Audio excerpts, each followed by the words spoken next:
शहर का जायका बड़ा कमाल है। कई लोग यहाँ रोज़ाना कई लजीज सपने पकाते हैं और ये शहर सबको डकार जाता है।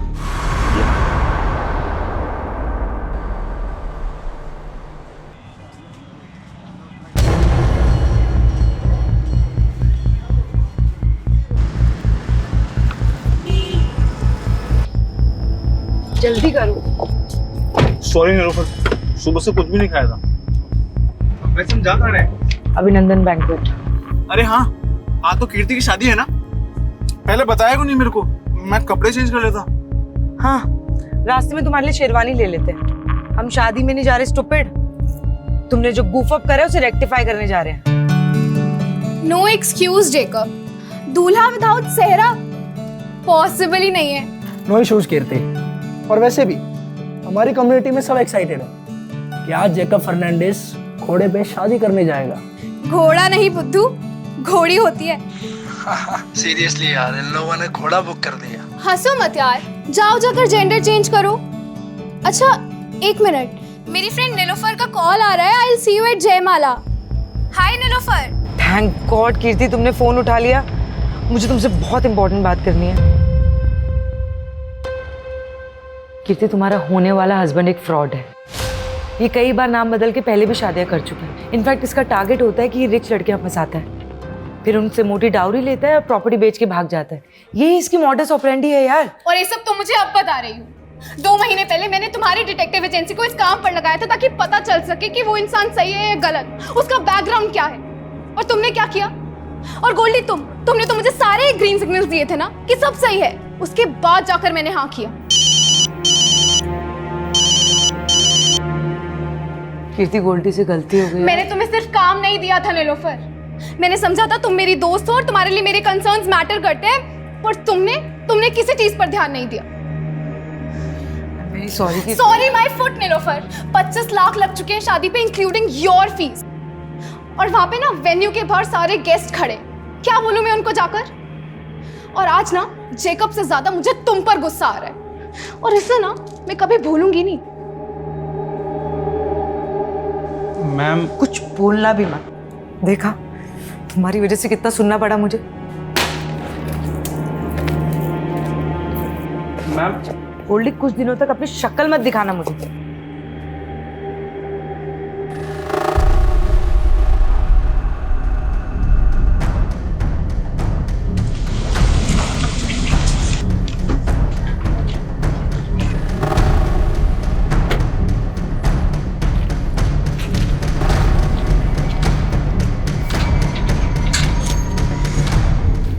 हाय नीलोफर, एक जासूस जालसाजी का शिकार हो गई। मैं तुम्हें स्टॉक कर रहा था और तुम्हारी जैसी जासूस भी मात खा गई। तुम इतने भी स्मार्ट नहीं हो बलराम। आई न्यू इट कि तुम मुझे स्टॉक कर रहे थे। वो क्या है ना, मैं तुम्हारे मुंह नहीं लगना चाहती। अरे मैं तो लगना चाहता हूँ ना। मेरे होंठ तो आज भी तुम्हारे प्यार का अमृत चखने के लिए बेकरार हैं। ये वाहियात बातें ना कहीं और जाके करो। निकलो यहाँ से। ठीक है, मैं जानता हूँ मैं बहुत बदनाम हूँ, लेकिन मैं तुम्हारे नाम, तुम्हारी शोहरत पे मरता हूँ मैं।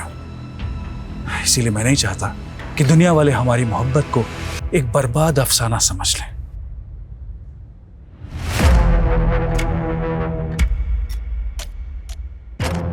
बेहतर होगा अंदर बुला लो।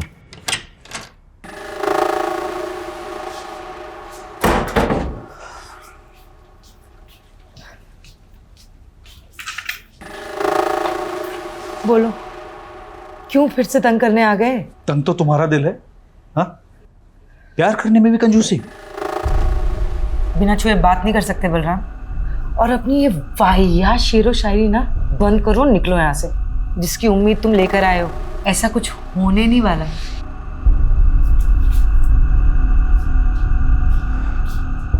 मैं तो नाउम्मीद होकर ही आया हूं। तुम मुझसे क्या, मेरी जिंदगी मुझसे रूठ गई है।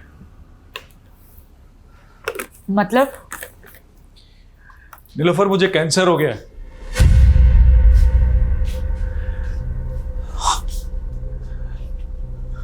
सच कह रहा हूं, मेरे पास अब ज्यादा दिन नहीं बचे।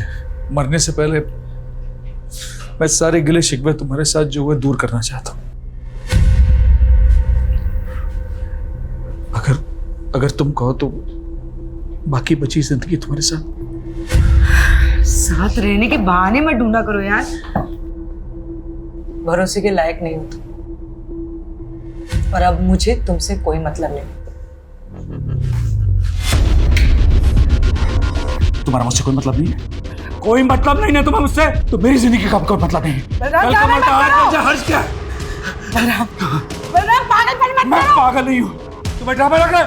मैं अभी करके दिखाता हूँ। पागलपन मत करो।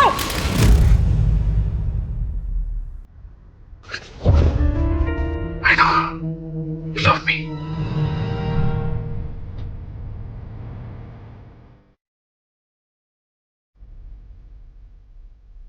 देखिए मेरी मोहब्बत, तुम ऐसे ही मुझे अपनी जिंदगी से दूर नहीं कर सकती Nilofar. I know you love me. Still hate you. सच्ची?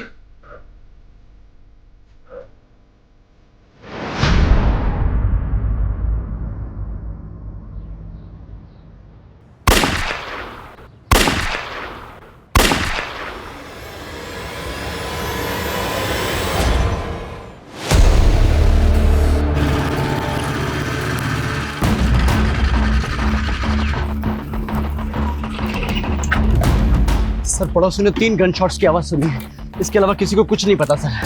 सर घर अंदर से बंद है, कुछ समझ में नहीं आ रहा है। सर मुझे लगता है ये क्लियर हॉस्टेज सिचुएशन है। चल, घर किसका? Sir Nilofar Malik, private detective है। अभी अंदर कितने लोग हैं? सर वो तो पता नहीं, पड़ोसी ने कहा कि मियाँ बीबी अंदर गए।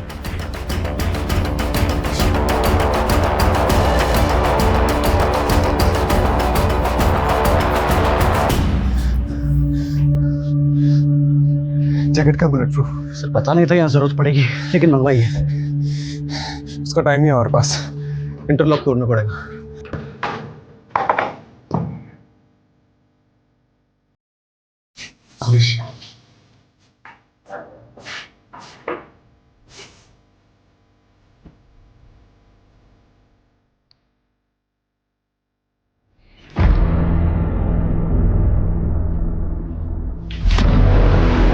ऐसा मत कर, आराम से हम बात करते हैं। कोई बात नहीं करता, तुम अंदर डाल दोगे। अब मैं अपनी नीलोफर के बिना नहीं। कोई अर्ज नहीं, हम पे भरोसा करो। कोई भरोसे के लायक नहीं है, कोई लायक नहीं है। दुनिया में कोई भरोसा नहीं करता। बेटा बाप पे भरोसा नहीं करता, पति पत्नी पे भरोसा नहीं करती, भाई बहन पे भरोसा नहीं करते।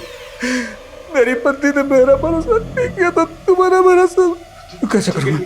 तुम्हारा भरोसा मैं कैसे करूँ मैं? इसका कोई दोस्त, रिश्तेदार या पड़ोस में कोई है जिसको ये मानता है? नहीं पता सर। अरे कोई तो होगा। रिलैक्स। अब भूलने की शक्ति नहीं बची मेरे पास। ओके शांत, रिलैक्स हो जाओ, कोई तुम्हारे पास नहीं आएगा। बुला रही है। आराम से। हाँ पास में बुला रही है, आ रहा हूँ मैं।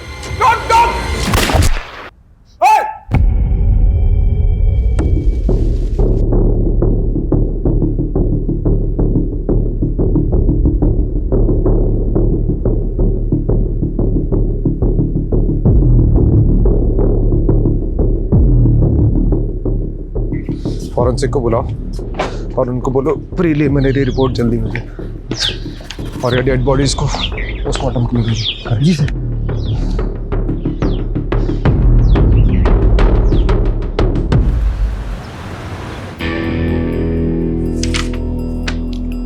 राजीव, प्रिलिमिनरी फॉरेंसिक रिपोर्ट के हिसाब से क्राइम सीन पे कोई भी अननोन फिंगरप्रिंट्स नहीं मिले। गन के ट्रिगर पे भी जो फिंगरप्रिंट है वो बलराम के है। इसका मतलब साफ है कि बलराम ने नीलोफर को शूट किया and then he shot himself. क्या सोच रहा है? अगर ऐसा ही हुआ है तो बलराम ने खुद को मारने से पहले ये क्यों बोला कि वो अपनी बीवी को बचा नहीं पाया? राजीव, हम सोचते हैं कि मरने वाला कभी झूठ नहीं बोलता, लेकिन यहाँ सबूत सच बोल रहे हैं। हस्बैंड वाइफ के बीच में जो भी कुछ हुआ, उसके बाद हस्बैंड ने वाइफ को मारा और फिर जेल जाने के डर से या फिर गिल्ट की वजह से उसने अपने आप को गोली मारी। आई फील ये ओपन एंड शट केस है राजीव। लेकिन मर्डर वेपन एक पिस्टल है, वो कहाँ से आया, उसके सोर्स की प्रोफाइलिंग तो करनी पड़ेगी ना। राजीव, मारने वाला पिस्टल कहीं से भी अरेंज कर सकता है और इस पॉइंट को अंडर कंसिडरेशन रखकर भी हम केस को क्लोज कर सकते हैं ना। देख, इस पे इतनी एनर्जी वेस्ट मत कर। एक काम कर, पोस्टमार्टम के बाद उन दोनों के रिलेटिव्स को ढूंढो, उनकी बॉडीज हैंड ओवर कर दो। And that'll be all.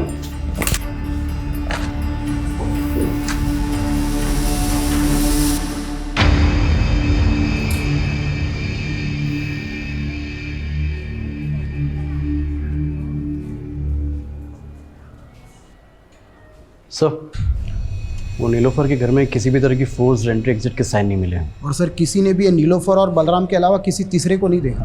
ये बलराम और नीलोफर के रिश्तेदारों को पता चला? नहीं सर, लेकिन इतना पता चला है कि ये जो नीलोफर है ना, ये NRI थी और इंडिया में तो इसके कोई भी रिलेटिव नहीं थे। और सर हाँ, यहाँ पर इसके डिटेक्टिव एजेंसी है और इसका एक असिस्टेंट है गोल्डी। और बलराम? सर बलराम को तो यहाँ के लोग पिछले 1 साल से ही जानते हैं, क्योंकि ये बलराम ने नीलोफर के साथ पिछले 1 साल पहले ही शादी की थी और नीलोफर के घर में ही रहना था। बाकी की फॉर्मेलिटीज लोकल पुलिस कर लेगी। रस्तोगी अपने पुराने केस में लगते हैं। जी सर। मैं अपने बंदे को नहीं बचा पाया। ये बलराम की बातें मेरे दिमाग में अभी तक गूंज रही हैं। हमारे नीलोफर के घर में घुसने के पहले जो कुछ भी हुआ होगा वो बहुत बड़ा सवाल है। हमें नीलोफर और बलराम के बारे में पता करना चाहिए। हो सकता है कुछ जवाब मिल जाए। क्या नाम बताया था असिस्टेंट का? गोल्डी। नीलोफर के साथ कब से काम कर रहा था? सर तकरीबन 5 साल से। हमने सुना है नीलोफर NRI थी। हाँ सर, अमेरिका से। एक्चुअली उन्होंने वहाँ पे एक डिटेक्टिव के साथ काम किया था। अपने पेरेंट्स की डेथ के बाद वो इंडिया आ गई थी और उन्होंने अपनी एजेंसी यहीं खोल ली थी। और ये बलराम, इसके बारे में क्या क्या जानते हैं? सर बलराम सर मस्त किस्म के इंसान थे और वो अपने आप को आज़ाद मुसाफिर कहते थे। तो मुसाफिरों के ठिकाने भी तो होते हैं। कहाँ का रहने वाला था ये? सर हरियाणा में किसी जगह के थे। और काम क्या करता था? सर वो हमारी एजेंसी में काम करते थे। वो बलराम डिटेक्टिव था? सर वैसे तो वो NRPF में थे। एक्चुअली नीलोफर मैम को अपना काम एक्सपेंड करना था और वो उसके लिए एक ऐसा इंसान चाहती थी जो जोखिम उठा सके। अब सर एक सर्विसमैन से बेस्ट तो कौन ही होगा, इसीलिए उन्होंने बलराम सर को अपॉइंट किया। लेकिन क्या इंस्ट्रक्शन दिया था तुमको बलराम? जोशी का पीछा करना था ना, और तुम उसी के साथ हाथापाई करके आ गए। अरे पीछे ही कर रहा था मैं जोशी की कार का। उसने अचानक कार में ब्रेक मारी, मेरी बाइक टकरा गई। साले की बैकलाइट क्या फूटी, थप्पड़ मार दिया उसने मुझे, तो मैं क्या करता? अरे तुम्हारी इसी बेवकूफी की वजह से जोशी को पता चल गया कि मेरा क्लाइंट उसकी जासूसी करा रहा है। तुम छोड़ो ये जासूसी, एक बाउंसर की नौकरी ढूंढ लो, वही सूट करती है तुमको। और तभी उनका प्रोफेशनल एसोसिएशन खत्म हो गया। लेकिन सर इतने डिफरेंसेस के बावजूद भी उन दोनों में प्यार हुआ और सर पिछले ही साल उन्होंने शादी भी की थी। एक बात बता कि बलराम नीलोफर को मार सकता है? सर मुझे नहीं लगता। तो कौन मार सकता है नीलोफर को? कीर्ति, तुम्हारा होने वाला हस्बैंड एक फ्रॉड है। जेकब से ज्यादा मुझे तुम पर गुस्सा आ रहा है और इसे ना मैं कभी भूलूंगी नहीं।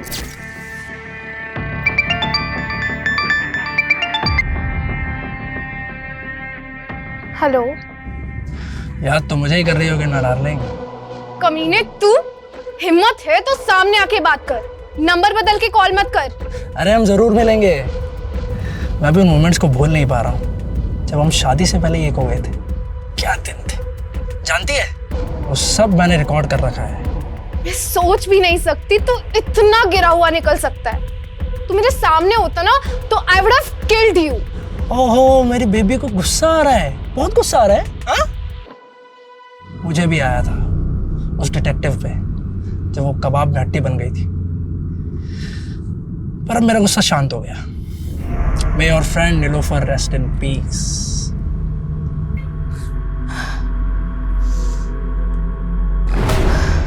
ये मार्क देखिए, नीलोफर के ब्लड में ड्रग पाया गया है और इसी ड्रग की वजह से नीलोफर शायद कॉन्शियस नहीं रही होगी और उसका रेप किया होगा।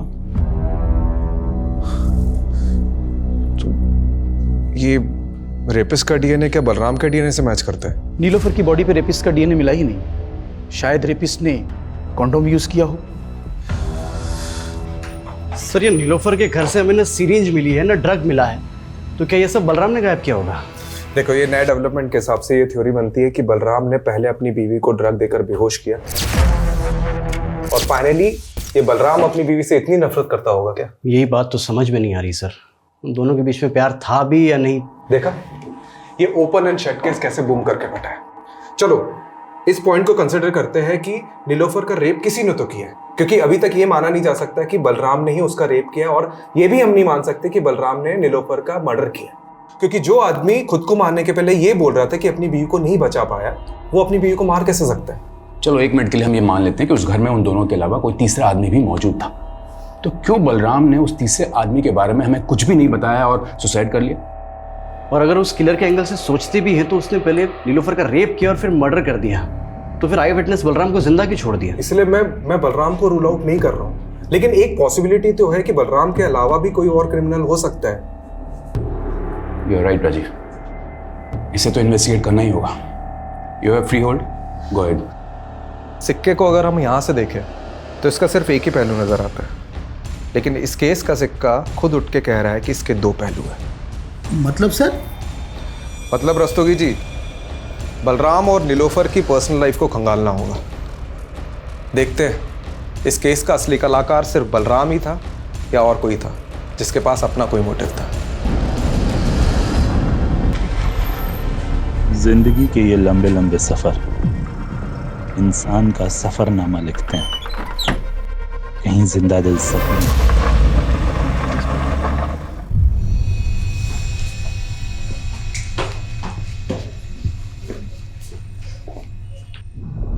अरे कनक बेटा, अरे इतनी सी बात पे कोई रोता है क्या?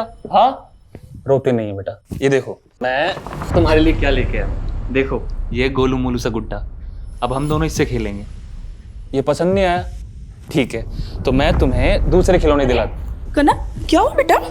अरे सरगुन दीदी, आप इंटरव्यू के लिए चली गई, ये बेचारी डर गई। पर जॉब भी तो जरूरी है ना हरीश? अरे कहाँ, आप ये जॉब वॉब के चक्कर में पड़ी हुई है दीदी। एक काम करता हूँ, आपका जो घर है बहुत प्राइम लोकेशन पे, इसको गिरवा के 4 माले बनवा देता हूँ और आराम से बैठ के किराया खाना और मेरी लागत चुकाते रहना। पर हरीश, इसमें तो लाखों रुपए लगेंगे, इतना पैसा मैं कहाँ से चुकाऊंगी? उसकी टेंशन आप मत लो। आप एक काम करना, इसमें से 1 माला मुझे दे देना, बीच वाला माला मैं रख लूंगा, और आप ये जॉब वॉब का चक्कर छोड़ दो दीदी। सर, नीलोफर की कार पे फास्टैग लगा हुआ था। मैंने उसकी ट्रांजैक्शन डिटेल्स निकलवाई तो एक इंटरेस्टिंग बात सामने आई है। मर्डर वाले दिन नीलोफर ने सुबह 7 बजे ग्रेटर नोएडा टोल नाका क्रॉस किया था। सर, उस दिन यूपी से दिल्ली आई थी। यूपी में कहाँ गई थी वो? सर, इसका जवाब तो गोल्डी के पास भी नहीं है, लेकिन हमने नीलोफर का फ़ोन अनलॉक करवाया तो कॉल हिस्ट्री के मुताबिक मर्डर वाले दिन नीलोफर की बात किसी कीर्ति सागर से हुई थी। तो ये कीर्ति सागर से मिलो, और क्राइम सीन पे नीलोफर के फ़ोन के अलावा लैपटॉप भी था ना, तो उसे भी तो देखो। मैं तब तक NRPF जाकर बलराम के बारे में पता करता हूँ, और तुम लोग नीलोफर और बलराम इससे जुड़े एक एक इंसान की प्रोफाइलिंग करो। बलराम सर ही 2009 तक NRPF में ही काम कर रहा था, फिर उसे बर्खास्त कर दिया गया। क्यों? उस पर अटेम्प्ट टू मर्डर का चार्ज लगा था। Attempt to murder? जी, 7 साल की कैद भी हुई थी उसे। 2009 से 7 साल, मतलब 2016 तक तो वो जेल में ही रहा होगा। ये किसका मर्डर करने की कोशिश की थी उसने? विक्रांत सिसोदिया का, वो उसका कलीग था। बहुत दिनों बाद आ रहा है ना शादी से। विक्रांत! बलराम, क्या कर रहा है ये? 7 साल बाद बलराम सैनी तो कैद से रिहा हो गया। ऐसा क्या हुआ था कि बलराम अपने दोस्त का दुश्मन बन गया? बलराम को शक था कि उसकी बीवी का अफेयर उसके दोस्त के साथ है। लेकिन बलराम और नीलोफर की शादी तो 1 साल पहले हुई थी। इसका मतलब है कि नीलोफर के पहले भी बलराम की शादी हो चुकी थी। जी हाँ, उसका एक बेटा भी है। कहाँ है आजकल? बलराम फरीदाबाद का रहने वाला था, हो सकता है उसकी फैमिली भी वहीं रहती हो। ये लीजिए उसका एड्रेस। हाँ, मैंने अच्छे से सोच लिया है, आप तुरंत पिटीशन फाइल कर दीजिए। जी हाँ, मैं मिलता हूँ आप सब। ओके। संकेत कहाँ जा रहा है और कौन सी पिटीशन फाइल करने की बात कर रहा है? अपने बाप की चिता तो नहीं जला पाऊंगा, तो सोचा कुछ ऐसा करूं जिससे मेरी भी आंखें खुल जाएं और आपकी भी। संकेत, साफ साफ बोल, पहेलियां मत बुझा। पहेलियां ही सुलझा रहा हूं माँ, पहेली सुलझ जाएगी तो बात करेंगे। संकेत, संकेत कहाँ जा रहा है? सर, ये बलराम का कैरेक्टर कुछ समझ में नहीं आ रहा है। ऊपर से उसकी पहली बीवी और एक लड़का, अजीब है दोनों। अब इस कांड के बारे में पता तो चल ही गया होगा, उसके बावजूद ना तो सामने आए ना ही बॉडी क्लेम करने आए। लेकिन मैं तो ये समझने की कोशिश कर रहा हूँ कि नीलोफर ने एक ऐसे आदमी से शादी क्यों की जिसका क्रिमिनल बैकग्राउंड था। मुझे एक बात का ताज्जुब हो रहा है। एक तरफ नीलोफर ने आपको एक गलत इंसान से शादी करने से रोका, दूसरी तरफ खुद नीलोफर ने बलराम से शादी की, जो कि अटेम्प्ट टू मर्डर में अंदर हुआ था। यह हमें आज ही पता चला है। इस बारे में मुझे कुछ नहीं पता, पर हाँ, नीलोफर ने मुझे ये ज़रूर बताया था कि बलराम पहले शादी कर चुका था, और मैंने भी उससे मजाक मजाक में पूछ लिया कि उसने बलराम में ऐसा क्या देखा। कुछ मत पूछ यार, बलराम में पतियों वाली कोई क्वालिटी नहीं है यार, और काम तो उसे करना ही नहीं आता है, और पैसा उसके पास है नहीं। तो तुझे उसमें पसंद क्या है? उसकी शेरो शायरी? वो तो है। कीर्ति, उसकी बेस्ट बात पता है क्या है? वो मेरे लिए किसी की भी जान ले सकता है, और ये सोच के ना बहुत सिक्योर फील होता है। क्या ये बलराम नीलोफर की जान ले सकता है? नहीं, उन दोनों में झगड़ा जरूर होता था, but they both loved each other. आपकी दोस्त ने कभी ऐसा कोई हिंट दिया कि उसे किसी से खतरा है या कोई उसे नुकसान पहुंचा सकता है? नहीं, ऐसा कभी कुछ नहीं बताया। पर हाँ, उस दिन नीलोफर ने गोल्डी को बहुत डांटा था, क्योंकि गोल्डी ने जेकब का बैकग्राउंड चेक करने में गलती कर दी थी।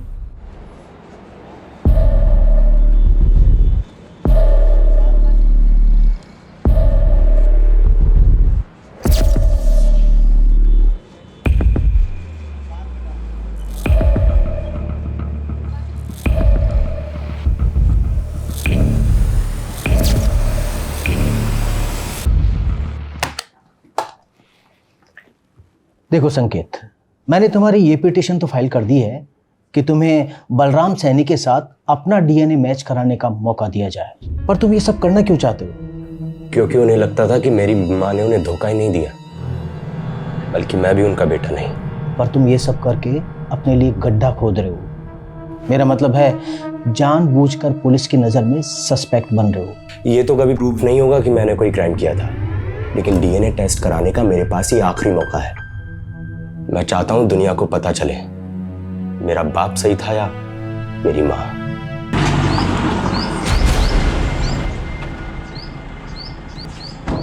हमें समझ नहीं आ रहा है कि जो नीलोफर का रेप हुआ है, मर्डर हुआ है, वो बलराम ने किया है कि नहीं।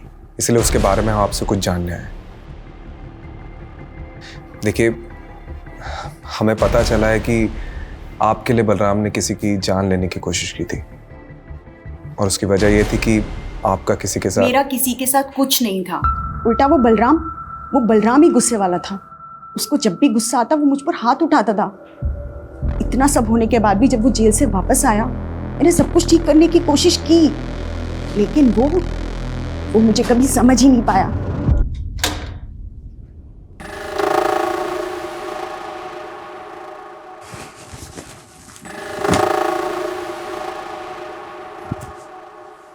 देखो, मैं यही चाहती हूँ कि हम नए सिरे से जिंदगी शुरू करें। नई जिंदगी नए सिरे से? विक्रांत के बाद कोई नया यार मिला क्या? बोलना, कोई नया यार मिला क्या? जेल जाके भी तुम्हारे दिमाग से कचरा नहीं निकला ना? अरे कैसे समझाऊं, तुम्हें गलतफहमी हुई थी। चुप, बिल्कुल चुप, मुझे कोई गलतफहमी नहीं हुई है। याद कर, सैकड़ों दुआएं मांग रहे थे हम लोग को एक बच्चा हो जाए, लेकिन बच्चा पैदा नहीं हो रहा था। और अचानक एक दिन तुम बोली कि तुम प्रेग्नेंट हो गई, और जब तुमने कहा कि वो मेरा ही बच्चा है, मैं बेवकूफ मान गया। मेरी आंखें खुल गई हैं। ये संकेत उसी कमीने का खून है ना, विक्रांत का? उसकी वजह से मैं अपने बेटे के आगे शर्मिंदा हुई। जो गलतफहमी एक बार बाप बेटे ने पाल ली, वो दूर नहीं होती। आप नीलोफर से कभी मिली थी? सच बताना। हाँ, मिली थी, लेकिन उसी की भलाई के लिए मिली थी। ऐसी कौन सी भलाई की आपने? सुना था कामयाब औरतों के सपने भी कामयाब होते हैं।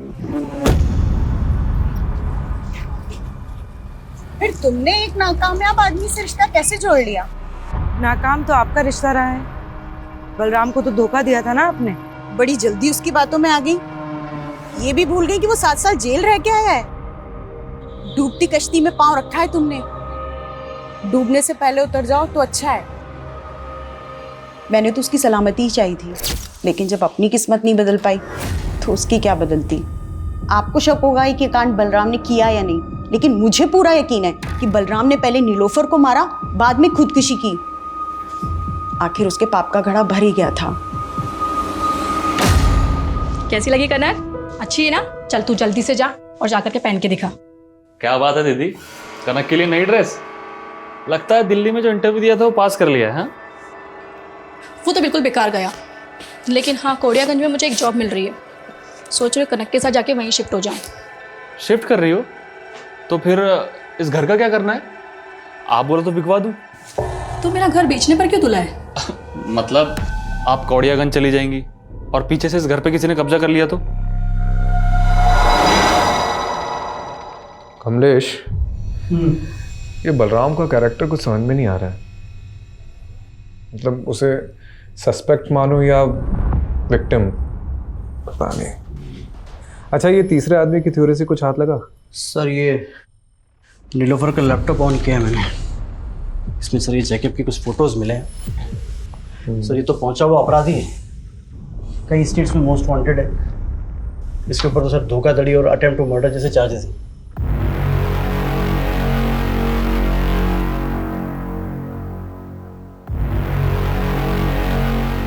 ये नीलोफर ने इसी का भांडा फोड़ा था ना?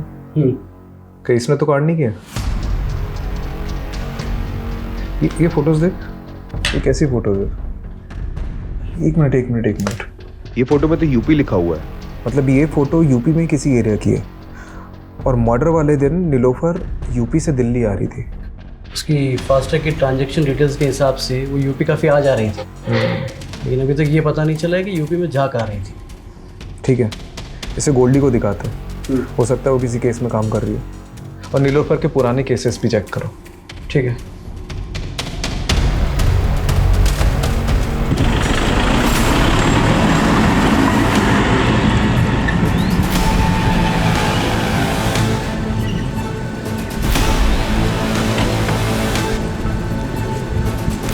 अरे मिश्रा, पहले पापा को तो पकड़ने दीजिए आपका कॉलर। अरे तुम्हारे बाप की उम्र का है मिश्रा, क्या पकड़ो पकड़ो लगा रखा है। विजेंदर, ये तुम ठीक नहीं कर रहे हो। तुम्हें और तुम्हारे बेटे को हम किडनैपिंग के चार्ज में अंदर करवा देंगे। सिर्फ किडनैपिंग? अरे मर्डर भी हो सकता है तुम्हारा। और अगर बचना चाहता है ना तो ये बता, इस बार के रोड कॉन्ट्रैक्ट का टेंडर तुझे मिला कैसे? हमारे टेंडर में जो भाव हमने भरा उससे ठीक 1 रुपया कम तेरे टेंडर का भाव। हमारे टेंडर का भाव तुझे बताया किसने? इत्तेफाक से। इत्तेफाक है गोबर में। तू एक बात ध्यान से सुन ले, तू खुद अथॉरिटी में जाएगा और उन्हें कहेगा कि इस बार का टेंडर मुझे नहीं करना, फिर टेंडर अपने आप हमें मिल जाएगा। तुम हमें धमकी दे रहे हो? धमकी नहीं, पुचकार रहे। कोड़ियागंज की सबसे बड़ी मछली विजेंद्र अवस्थी।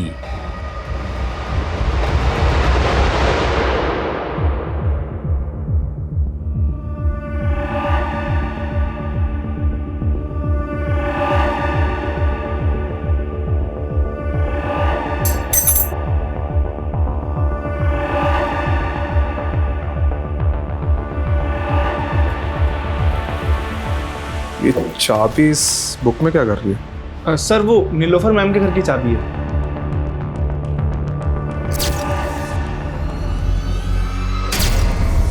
ये नीलोफर के मर्डर के दिन उसने तुझे बहुत डांटा था ना, क्योंकि जेकब का बैकग्राउंड चेक करने में तूने गलती कर दी थी। यह मैं कीर्ति ने बताया। अब नीलोफर के घर मर्डर के दिन कोई भी फोर्स एंट्री और एग्जिट के हमें निशान नहीं मिले, तो पॉसिबिलिटी है कि किलर ने ऐसी ही कोई चाबी यूज की होगी घर में घुसने की। और इससे भी ज्यादा स्ट्रॉन्ग पॉसिबिलिटी हो सकती है कि यही चाबी यूज की गई होगी घर में घुसने के लिए, जो तूने यूज की होगी। अरे सर, आप कुछ भी बोल रहे हो। अगर मैंने ही कुछ किया होता तो मैं चाबी गायब ना कर देता। और सर, इससे पहले आप इस चाबी को इन्वेस्टिगेट करें और ये पता लगाए कि मैंने ही चाबी बनवाई थी, तो मैं ये क्लियर कर देता हूँ। चाबी तूने बनवाई थी? गोल्डी, मेरे घर की चाबी खो गई है, किसी चाबी वाले को लेके पहुंचो ना जल्दी। और सर, इसीलिए नीलोफर मैम ने 2 चाबियां बनवाई थी और एक चाबी वहां इमरजेंसी के लिए रखी थी। और सर, रही बात कीर्ति के केस की, तो मैं नीलोफर मैम से इस बारे में माफी मांग चुका था। अब सर, इसके लिए मैं उनका मर्डर थोड़ी कर दूंगा। अच्छा, एक बात बता, हमें पता चला है कि नीलोफर का उत्तर प्रदेश आना जाना लगा रहता था, तो वहां किसी केस पे काम कर रही थी? Sir, 1 minute. सर, ये चेक नीलोफर मैम ने मुझे बैंक में डिपॉजिट करने के लिए दिया था। यूपी की बिजनौर ब्रांच का है सर ये चेक। हरीश चौधरी।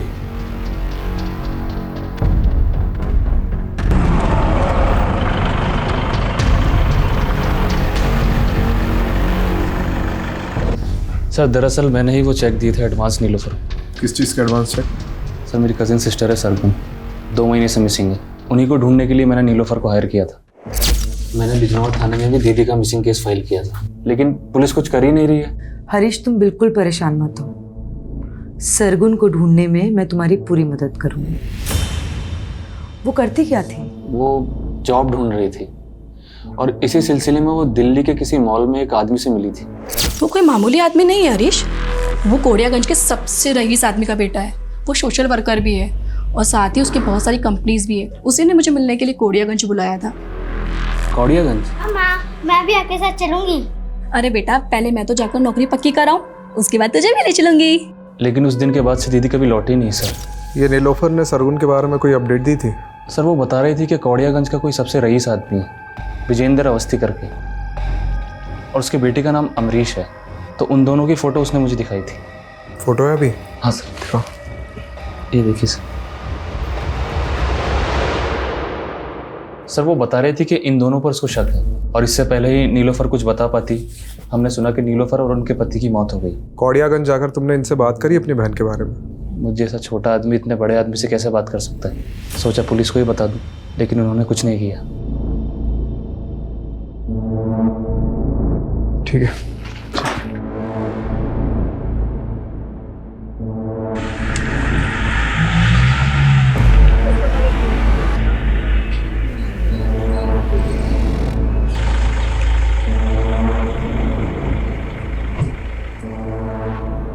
अरे कौन डिटेक्टिव? हम किसी डिटेक्टिव को नहीं जानते। डिटेक्टिव नीलोफर। 16 तारीख को दिल्ली में उसका रेप हुआ, उसके बाद उसका मर्डर हुआ, और वो सरगुन को ढूंढते ढूंढते यहाँ पे आई थी। हो सकता है आपसे भी मिली। अरे हमने आपको कहा ना कि हम किसी डिटेक्टिव को नहीं जानते। और सरगुन, आपका बेटा तो पक्का उसे जानता होगा, क्योंकि आपके बेटे ने जॉब का झांसा देकर उसे यहाँ बुलाया था। आपके पास कोई सबूत है कि हमारे बेटे ने उसे यहाँ बुलाया या कोई जॉब का झांसा दिया? पिछले 2 महीने से दुबई में है वो। आपको कोई कहानियां बता रहा है हमें बदनाम करने के लिए। देखिए अवस्थी जी, बस रहने दीजिए, जा सकते हैं आप लोग यहाँ से। ये पता करो कि अवस्थी का बेटा सच में दुबई गया था कि नहीं। ठीक है यार, ये केस तो पहले ही बनता जा रहा है। अभी तक हमने बलराम को क्लीन चिट नहीं दी है, और अब तीसरे आदमी के थ्योरी के हिसाब से और सस्पेक्ट सामने उभर कर आ रहे हैं। जैकब, रंजना और ये विजेंद्र अवस्थी, बाप बेटे। पता नहीं और कितने सस्पेक्ट सामने उभर कर आएंगे।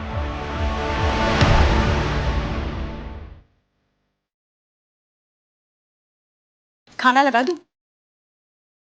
हाथ है मेरे, मैं खुद ले लूंगा। तो कल से बना भी है ना। अरे कितनी बार समझाया है, तू समझता क्यों नहीं है? बस कीजिए आप। अब ये झिकझिक खत्म होने ही वाली है। डीएनए रिपोर्ट आते ही आप अपने रास्ते, मैं अपने रास्ते।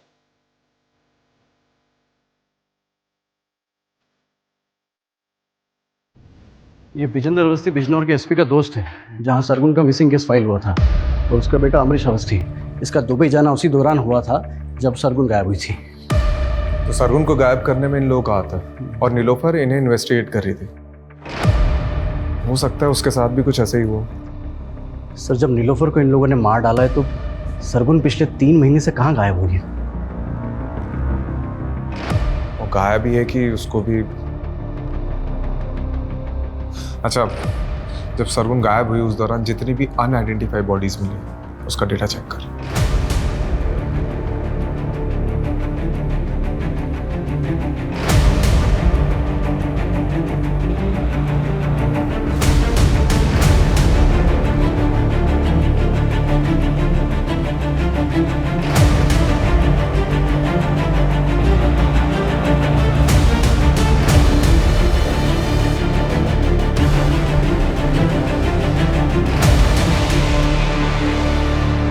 सर 3 महीने पहले हापुड़ में एक औरत की डेड बॉडी मिली थी, जिसकी डिटेल बिल्कुल सरगुन से मिलती है। और सर हापुड़ पुलिस के मुताबिक इसकी लाश के पास में एक नोट मिला था, जिसमें नज़्म लिखी हुई है। इस शहर का जायका बड़ा कमाल है, कई लोग यहाँ रोज़ाना कई लजीज सपने पकाते हैं और ये शहर सबको डकार जाता है। यहाँ फ्री कुछ भी नहीं, रिश्ते, लिबास, सोच समझ, जिस्म, जायदाद, सब कुछ महंगा है यहाँ, लेकिन मौत दाल रोटी से भी सस्ती। सर सरगुन की तरह नीलोफर भी रेप पीड़िता थी, तो क्या दोनों का कातिल एक ही होगा? सरगुन की लाश के पास में पोइट्री मिलना, मुझे ये सरगुन का केस नीलोफर के केस से बिल्कुल अलग लग रहा है। ये यूपी और दिल्ली में हुए रिसेंट रेप केसेस की मैंने डिटेल्स भी निकलवाई है। सिक्के का दूसरा पहलू ढूंढते ढूंढते पहला भूल गया क्या? देख, सब जानते हैं कि बलराम शेर व शायरी का शौकीन था, तो हम ये क्यों नहीं सोच रहे कि वो भी तो ये सब चीज़ कर सकता है, और हो सकता है कि नीलोफर को बलराम की सच्चाई का पता चल गया और बलराम ने नीलोफर को। सर बलराम का सरगुन से कोई कनेक्शन नहीं मिला है, लेकिन फिर भी हमें इस एंगल को इन्वेस्टिगेट करना पड़ेगा। सर ये पटवर्धन ने मैसेज भेजा है, संकेत का और बलराम का डीएनए मैच हो गया है। ये संकेत बलराम का ही बेटा है। अब कोसेगा बाप की तरह पीटेगा, कभी पति के आगे कभी बेटे के आगे, बार बार औरत क्यों झुकती है? सॉरी नहीं संकेत, मेरा स्वाभिमान इतना भी कमजोर नहीं है।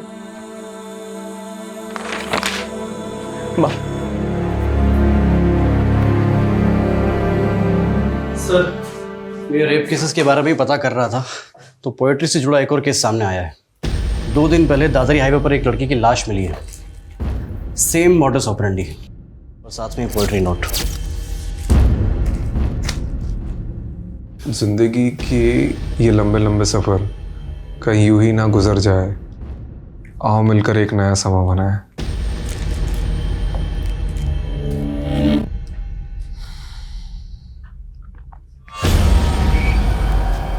कहीं हम किसी सीरियल किलर से तो डील नहीं कर रहे। लेकिन सर नीलोफर का केस अब भी इन दोनों केस से अलग लग रहा है।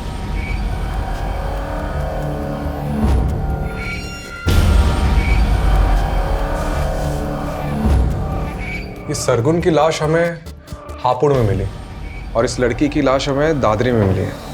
दादरी और हापुड़ इन दोनों का डिस्टेंस लगभग 50 किलोमीटर है और नीलोफर अक्सर ग्रेटर नोएडा से होकर गुजरती थी और यही रास्ता हापुड़ से होते हुए कौड़ियागंज तक जाता है और जितने क्राइम्स हुए हैं वो इसी एरिया में हुए। तो हो सकता है कि क्रिमिनल इसी एरिया का हो और नीलोफर का इन्वेस्टिगेशन एरिया भी यही हो। सर इस केस में दादरी पुलिस के पास एक लीड है। उनको क्राइम सीन के पास एक कैब दिखी थी जो उन्हें सस्पिशियस लगी थी, लेकिन सर अभी तक ना उस कैब का नंबर मिला है और ना ही कुछ और। सर ये कैब ढूंढना मतलब समंदर में से सुई ढूंढने जैसा है, लेकिन इसके अलावा कोई ऑप्शन नहीं है। ठीक है, एक काम करो, इस एरिया के सारे लोकल और आउट स्टेशन कैब प्रोवाइडर से कांटेक्ट करो। सारी प्राइवेट कैब होल्डर्स, उनके ड्राइवर्स, कस्टमर्स, ट्रैवलर्स, सबसे कांटेक्ट करो। ठीक है। ये किलर शायरी करते हैं, इसके सारे ट्रेड्स रिकॉर्ड करने होंगे।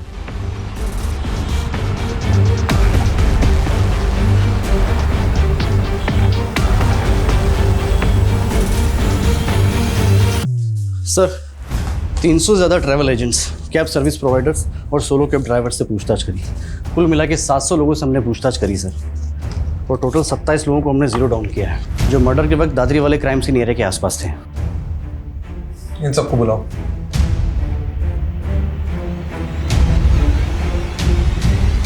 ये 16 मार्च को तो हापुड़ में था। हाँ सर। ये लड़की तेरी कैब में थी? सर मेरी कैब में बहुत सारी सवारियां बैठती हैं, अब हर किसी का चेहरा याद थोड़े ना रहेगा। 11 जून को दादरी में कहाँ पर था तू? सर दादरी में मैं हमेशा ही खिलौना फैक्ट्री में जाता हूँ सर। क्यों? रोज तुम्हारे कैब में वही सवारी बनती है क्या? सवारी? सर कैब मेरी नहीं है, मैं कैब हायर करता हूँ।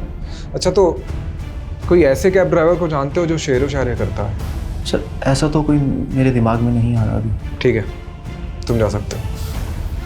सर 1 मिनट सर, एक कैब वाला मुझे ज़रूर याद आ रहा है, क्योंकि सर उसके म्यूज़िक सिस्टम में गज़लें चल रही थी। गज़लें?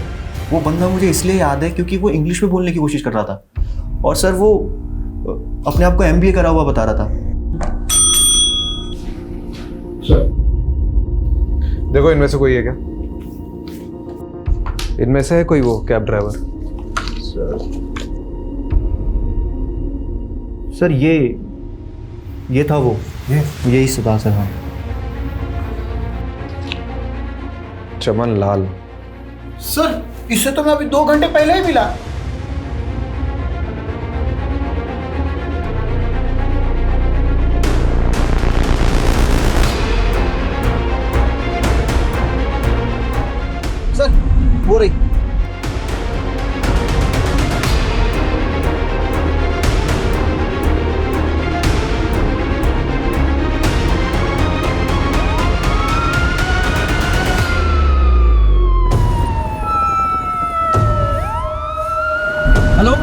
ये हापुड़ रोड पे बैकअप भेजो फटाफट।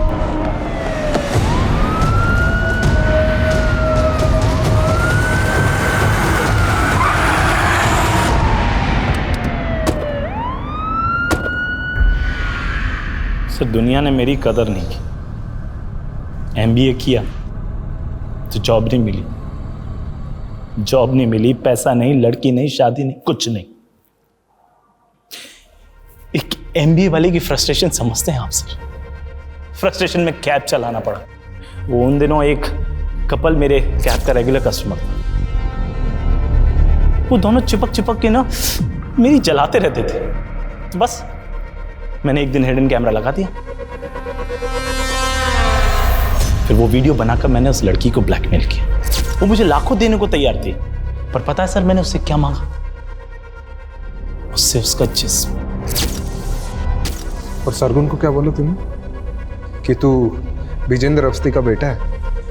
सर वो हमारे कस्बे का सबसे रईस आदमी है और सरगुन से मॉल में दोस्ती हो गई थी, तो बस इंप्रेशन झाड़ दिया मैंने और जॉब का झांसा देकर अगले दिन उसके साथ।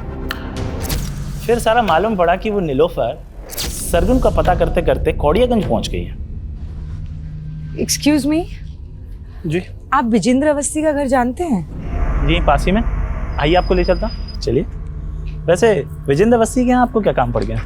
विजेंद्र जी के बेटे मेरी दोस्त के दोस्त हैं, इसीलिए कुछ काम था। उस नीलोफर को देखते ही ना अंदर से ना वो सेक्स वाला लव जाग गया। बस उसका पीछा किया, पीछा करते करते मालूम पड़ा अरे वो तो डिटेक्टिव। बस तबीयत ना निखर सी गई मेरी कि इस बार शेर एक शेरनी का शिकार करेगा। फिर एक दिन कैफे में बैठी थी तो उसकी टेबल पे चाबी रखी थी, बस मैंने चाबी उठा ली। वो अकेली रहती थी तो सोचा शेरनी का शिकार उसकी गुफा में होगा, और एक दिन उसकी एब्सेंस में मैं घुस गया अंदर, लेकिन वो तो अपने पति के साथ आ गई।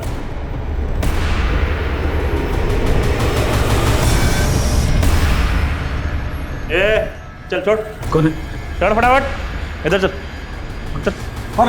ऊपर से बोल रहा था उसको कैंसर था, मरने ही वाला था सर। तरस आ गया तो छोड़ दिया मैंने।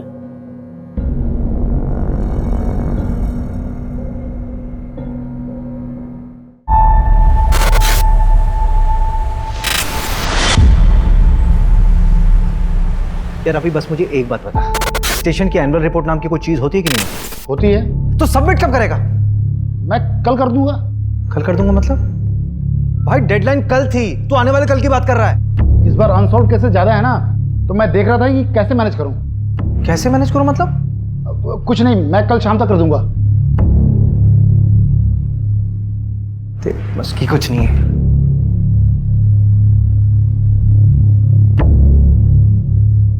अरे क्या हुआ सर? सर इतने गुस्से में क्यों थे? अरे गुस्सा नहीं, फ्रस्ट्रेशन है। इस बार भी हमारे थाने का क्लोजर रेट काफी कम है। इस बार भी ना इनका प्रमोशन मुश्किल लग रहा है। अरे सर हो जाएगा प्रमोशन, देखना इस बार हमारे सर ने एसीपी अभिषेक शर्मा बन जाएंगे और आप बैठेंगे इस कुर्सी पर।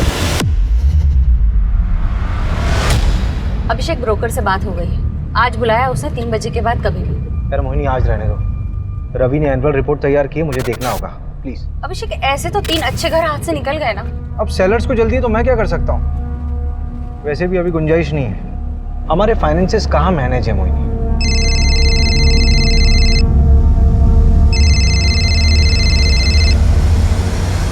कौन मार डालेगा तुम्हें? हेलो हेलो, तपसी कौन है? Hello Neeraj, hello.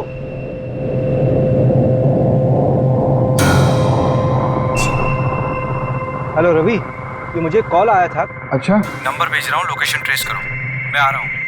मोहिनी तुम ऑटो या कैब ले लोगी क्या? हाँ हाँ श्योर, लेकिन अभिषेक ये नीरज कौन है? पता नहीं। पता नहीं, लेकिन वो तुम्हारा नाम ले रहा था। मोहिनी तुम चलो ना, बाद में बात करते हैं।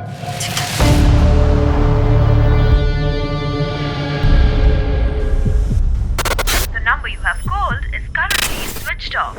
Please try again later. Thank you. क्या हो रवि, नंबर अभी तक स्विच ऑफ? कोई मजाक कर रहा होगा, ऐसे फोन करके बताना और आधी इन्फॉर्मेशन देना।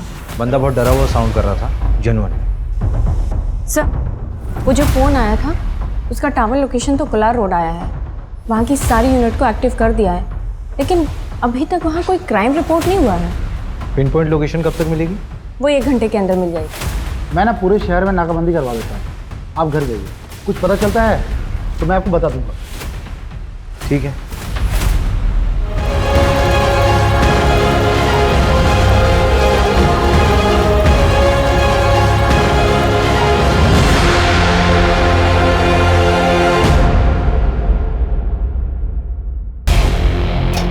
कोलार रोड के पास वाले जंगल में एक जली हुई लाश मिली है। नजदीकी यूनिट जल्द से जल्द पहुंचे।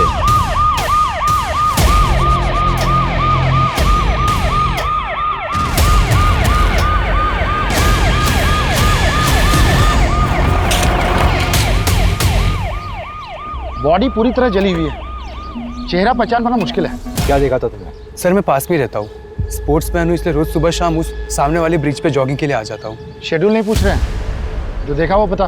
सर जब आज मैं अर्ली मॉर्निंग जॉगिंग पे जा रहा था तब एक अजीब सी स्मेल आने लगी, बहुत गंदी। तो मैं तुरंत भाग भाग के इस जंगल में आया और सर देखा तो ये डेड बॉडी देखी सर। सर कल शाम जब मैं उस ब्रिज से जॉगिंग करके जा रहा था तब मैंने 2 लोगों को देखा। एक तो यार उसने यहाँ वीराने को बुला लिया है, अब यहाँ पंचर गाड़ी लेके मैं कैसे आऊँ? और कुछ गड़बड़ हो गई तो? अरे यार तुम्हें पता ना यहाँ का रास्ता कितना खराब है।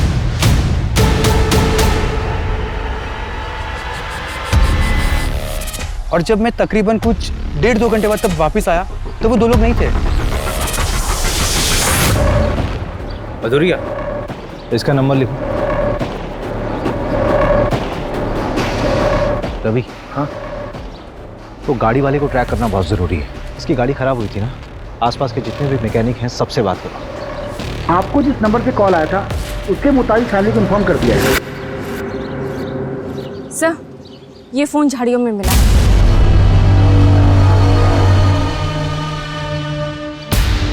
ये तो नेवी ऑफिसर है, इसका नाम बैचमैन नीरज लिखा हुआ है। कहीं इसी ने तो मुझे। क्या किसी को 2 बार सच्चा प्यार हो सकता है? हमें तो रोज़ ही हो जाता है सच्चा प्यार। एक नॉर्मल लाइफ जीने के लिए क्या चाहिए होता है? रोटी, कपड़ा, मकान। मेरे पास क्या है? कुछ भी नहीं। क्या रखा है जिंदगी में? कोई मुझे पसंद नहीं करता, दोस्त हो या दुश्मन, सबको तकलीफ है मुझसे। और उसने भी कह दिया कि वो मुझसे प्यार ही नहीं करती। मैंने कहा ना मैं तुमसे प्यार नहीं करती। I don't love you. Please ऐसा मत कहो। देखो तुम चली जाओगी तो मैं तुम्हारे बगैर नहीं रह पाऊंगा। तापसी, तापसी यार, तापसी।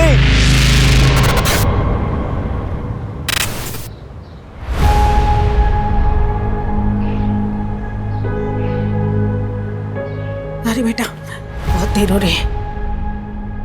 तेरे लिए बेसन के लड्डू बनाए स्पेशली। मैं इसकी कोई जरूरत नहीं है, बस बैग भारी करता है। मैं तो खाता हूँ नहीं, पूरी यूनिट खा लेती है। खाने देना यूनिट को भी। अरे इस पानी तू भी थोड़ा खा लेगा। अच्छा सुनना नीरज, हमने सुना है कि पड़ोसी मुल्क वाले जासूस भेजे हैं इंडिया में। भेजने दो उनको, जासूस, अंडर कवर एजेंट्स, हम हर जगह लड़ लेंगे।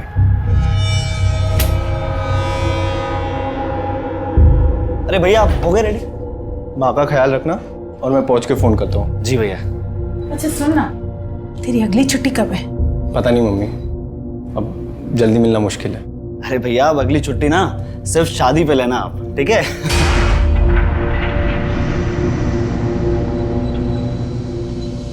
लेट हो रहा है। आइए माँ।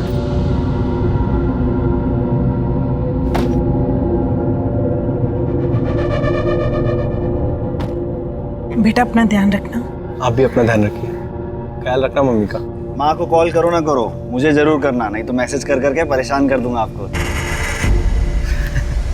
बेस पे पहुंच के कॉल करता हूँ। ठीक है भैया, बाय बाय।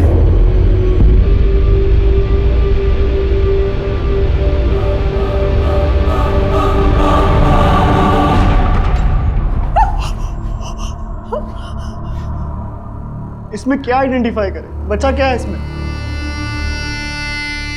हमें ये मिला है।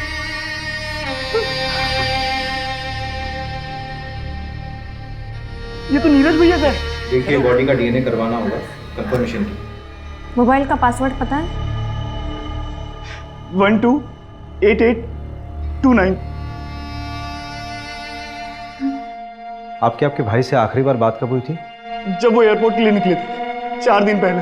ख्याल रखना मम्मी का। माँ को कॉल करो ना करो, मुझे जरूर करना। हमें लगा वो पहुंच गए होंगे, क्योंकि नवल बेस पे जाके उनका फोन बंद कर देते थे। उसने कहा था हमसे वो वहां पहुंचकर हमें फोन करेगा। हमें समझ जाना चाहिए था कि वो मुसीबत में। कोई रैंसम का कॉल तो नहीं आया था? आता तो हम पुलिस कंप्लेन नहीं करवाते क्या? अब तापसी को क्या बताएंगे? ये तापसी कौन है? भैया की होने वाली मंगेतर।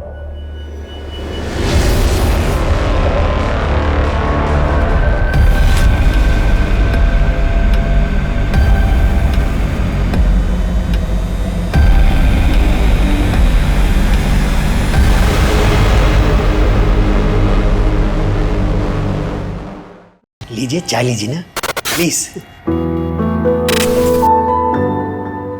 तापसी को बुला लीजिए। जी जी बुलाता। तापसी बेटा, बेटा तापसी। Hello everyone. हाय।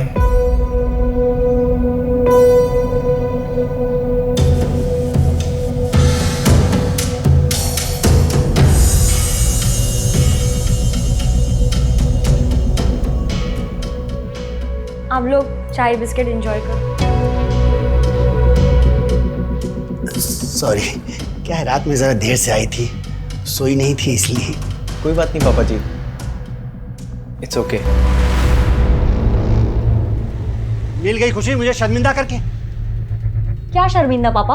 आपके लिए तो फिर भी रिश्ता पक्का हो गया ना, लेकिन मैं शादी नहीं करूंगी। देखता हूँ कैसे नहीं करेगी शादी।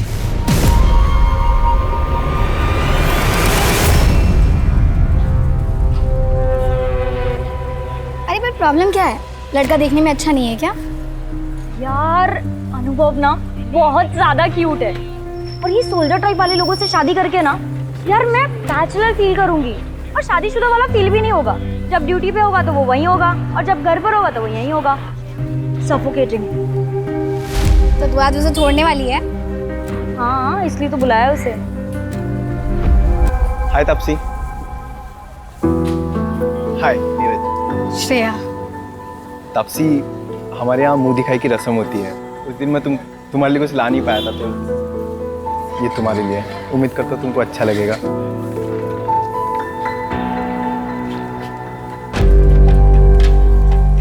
वाह, ये बहुत ब्यूटीफुल है। Thank you Neeraj. अब तुमने मुझे यहाँ मिलने बुलाया, कोई खास वजह? हाँ, वो एक्चुअली मैं ये बोल रही थी कि शादी से पहले हम दोनों को एक दूसरे को अच्छे से जान लेना चाहिए। क्या लगता है आपको? हाँ बिल्कुल, बहुत अच्छे ख्याल है आपके। चल मैं बाद में मिलती हूँ तुझसे। सुनना एक मिनट प्लीज।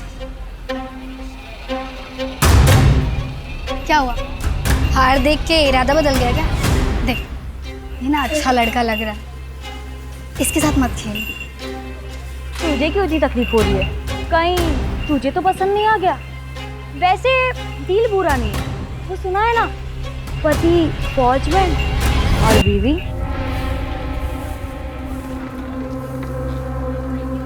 नीरज जी चलिए कॉफी पीने चलते हैं। ये चलिए। अब बाय श्रेया।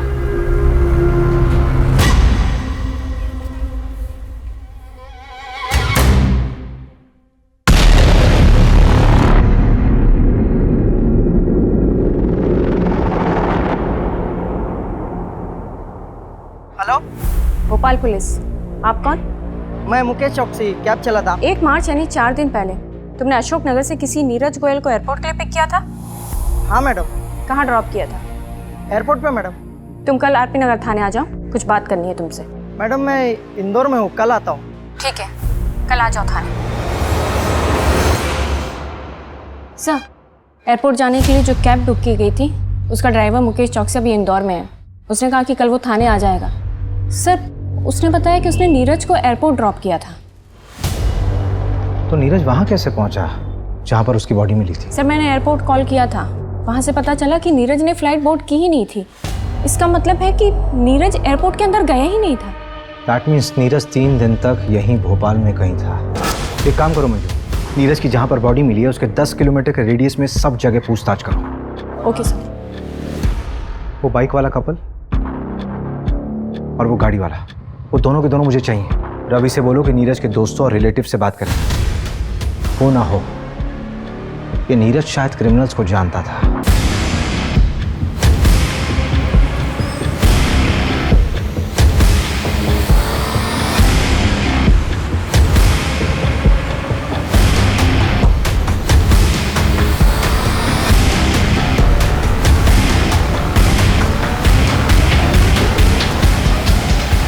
ये तो वही आदमी है जो 3-4 दिन पहले पेट्रोल लेने आया था। मुझे अच्छे से याद है सर, क्योंकि इसने बवाल मचाया था। मैं देश की रक्षा करता हूँ, सरहद पे अपनी जान दांव पे लगाता हूँ। सर देखिए, आप जो भी करते हैं उसके लिए धन्यवाद, लेकिन बॉटल में पेट्रोल देना हमें अलाउ नहीं है। सर उधर CCTV लगा है, मेरी नौकरी चली जाएगी, आप समझिए। दुगने पैसे ले लो। सर बात पैसे की नहीं है, आप अभी जाइए। Sir petrol. सर उधर कैमरा लगा था इसलिए 500 रुपये। Thank you. Welcome sir. इसीलिए बॉटल में पेट्रोल देना इलीगल है, मालूम है ना? हाँ सर पता है, और ये भी पता है कि मेरी नौकरी भी चली जाएगी सर, लेकिन मुझे 3 दिन बाद पता चला कि वही वो आदमी है जो पेट्रोल डालकर जल गया था। इस पेट्रोल पंप के सारे CCTV फुटेज चाहिए मुझे, जल्दी। सर मैं पता करती हूँ ये कौन है। नीरज जहाँ पर पोस्टेड था वहाँ पर भी पता करो, हो सकता है उसी रिएक्ट क्यों। सर्च हिस्ट्री भी बताती है बहुत कुछ इंसान के बारे में।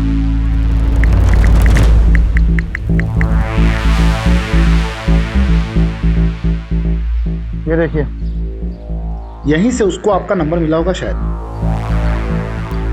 मेरा कॉन्टैक्ट सर्च किया हुआ? क्यों? एक मिनट, एक और सर्च है, हाउ टू कमिट सुसाइड। जवाब है, आग से जल के मरना सबसे ज़्यादा पेनफुल होता है। रिसर्च किया पूरी तरह से, कैब वाले ने एयरपोर्ट ड्रॉप किया, लेकिन उसने फ्लाइट में बोर्ड ही नहीं किया, फिर पेट्रोल खरीदा। उसे किस बात की तकलीफ थी कि उसने आत्महत्या की ऐसी प्लानिंग की? ये क्राइम साइट पे जो कार वाला था उसका एड्रेस मिला? हाँ 3 बजे आ रहा हो, प्रमोद पटेल नाम है उसका, बिग शॉट बिल्डर है वो।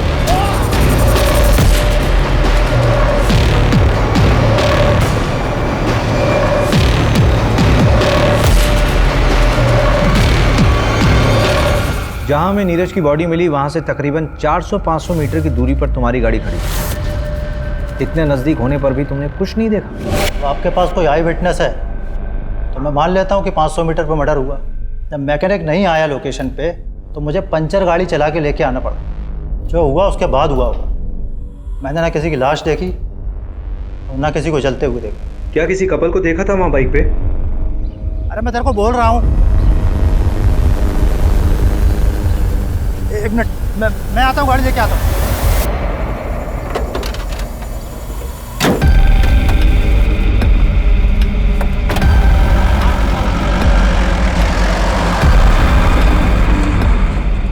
उस कपल के बारे में कोई जानकारी मिल सकती है? आदमी 30-32 साल का लग रहा था, बाल घुंघराले थे और सांवले रंग का।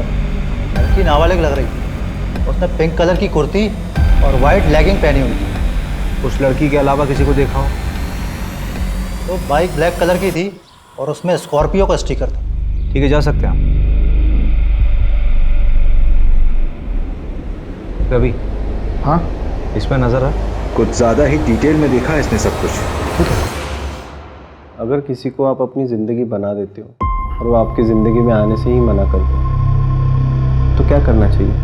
सिंपल, उसे भूल जाना चाहिए और उसके पीछे टाइम वेस्ट करने को बेवकूफ़ी कहते हैं। इश्क कहते हैं उसको। अरे वाह, तुम तो एकदम डर के शाहरुख जैसे बात कर रहे हो। देखो मैं बताती हूँ, अगर लड़का लड़की दोनों की मर्जी हो तो प्यार आगे बढ़ सकता है। वैसे फोटो तो दिखाओ उसकी, जिसके पीछे ऐसे मजनू बन के घूम रहे हो।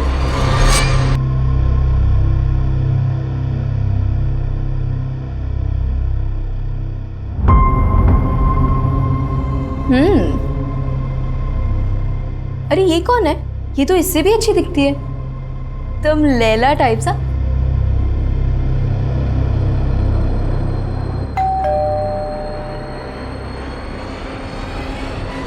नीरज क्या हुआ? तुमने शराब पी रखी है? कल तुम्हारी सगाई है ना? कल मेरी सगाई है, लेकिन तापसी ने आज कहा कि वो मुझसे प्यार नहीं करती। मैंने आज उसको किसी लड़के के साथ देखा है भाई। श्रेया बताओ वो कौन है? तुम पहले अंदर आओ। आराम से। प्लीज बताओ श्रेया वो लड़का कौन? प्लीज श्रेया बताओ वो लड़का कौन है? काजल ने भी मुझे ऐसे ही धोखा दिया था सीनियर के साथ। आई नो तापसी ऐसी नहीं है, मुझे जरूर गलत फहमी हुई है। Please Shreya tell me. Neeraj, I like you, इसलिए मैं तुमसे झूठ नहीं बोलूंगी। तापसी तुम्हें 2 टाइम कर रही है।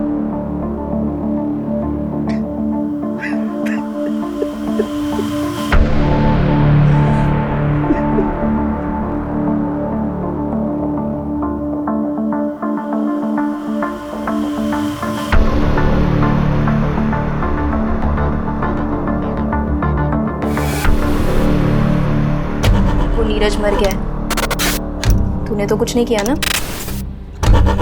देख ले, अगर मैं फंसी ना तो मैं तुझे भी ले डूबूंगी। रूपा नाम है मेरा, कच्ची खिलाड़ी मत समझ।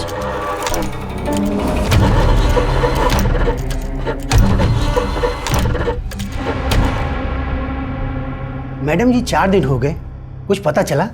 अभी तक कुछ हाथ नहीं लगा है। तापसी, तुमसे नीरज ने कभी ऐसा कुछ शेयर किया था जिससे कि तुम्हें लगे कि उसकी जान को किसी से कोई खतरा था? मुझे ज़्यादा कुछ नहीं पता, लेकिन नीरज बहुत डिप्रेस था। डिप्रेस्ड? हाँ, वो डिप्रेशन की दवाइयाँ खाता था। रीज़न उसने मुझे कभी बताया नहीं। हो सकता है कि सुसाइडल हो। मैं ज़्यादा कुछ नहीं जानती। हम दोनों की अरेंज मैरिज होने वाली थी।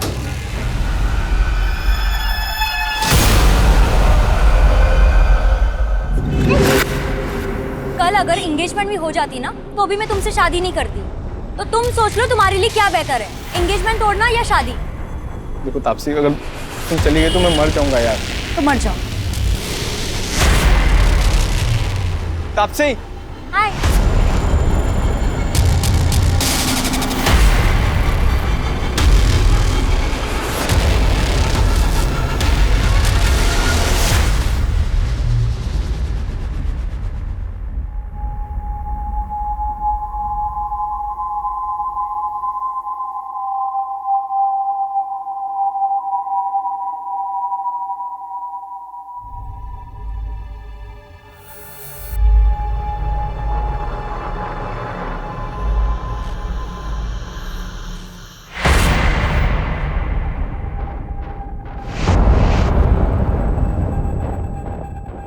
तापसी नहीं आई? वो उसकी तबीयत खराब है, जरा तुम मेरे साथ आना।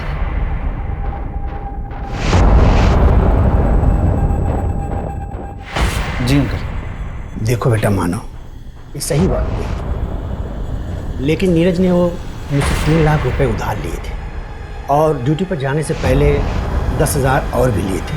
अगर हो सके तो लौटा दो। नहीं बेटा, कोई जल्दी नहीं है, तुम आराम से लौटा दे।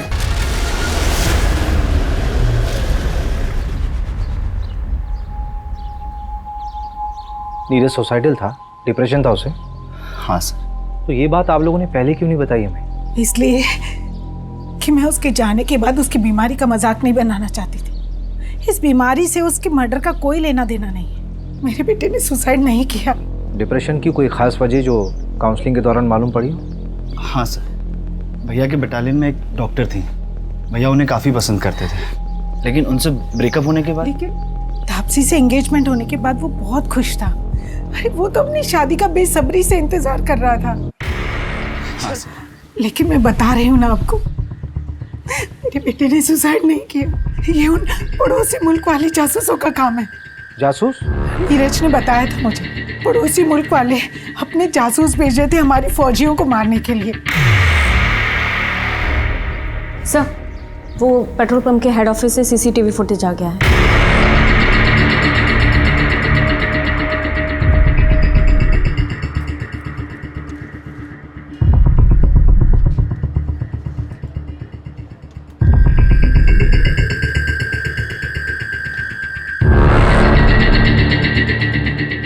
सर, रिवाइंड कीजिए। सर, एक मिनट पॉज कीजिए। सर ये तो हेल्प का साइन है, इंटरनेशनल लेवल पे यूज़ होता है। वैसे तो ये औरतों के लिए होता है जब कभी कोई औरत फंसी हो, किडनैप हुई है और डोमेस्टिक वायलेंस हो रहा हो और वो बोल ना पा रही हो, तो ये कर सकते हैं। लेकिन सर ये समझ में नहीं आ रहा है कि नीरज ने क्या किया। शायद नीरज भी वैसे ही फंसा हुआ होगा, बोल नहीं पा रहा होगा। हमने नीरज के बारे में जिससे भी बात की सबने यही बोला कि वो बहुत शांत स्वभाव का इंसान था, लेकिन ये झगड़ा इसने जानबूझकर नजर में आने के लिए किया है। पुलिस को तुम पे शक तो नहीं हुआ? मुझ पर क्यों होगा? मैं तो ऑलमोस्ट विधवा बेचारी लड़की हूँ उनके लिए। अच्छा एक बात बताओ, जब तुम नीरज के साथ घूमती थी तो लगता है जैसे बहुत प्यार करती हो उसको, अब जब मेरे साथ घूमती हो तब भी ऐसे लगता है कहीं अगला नंबर मेरा ही तो नहीं? हाँ, मैं तो सीरियल किलर हूँ ना। लड़कों को फंसाती हूँ, उनसे गिफ्ट्स लेती हूँ और जब मेरा मन भर जाता है तो मैं उन्हें मार देती हूँ। अच्छा, कुछ भी मतलब?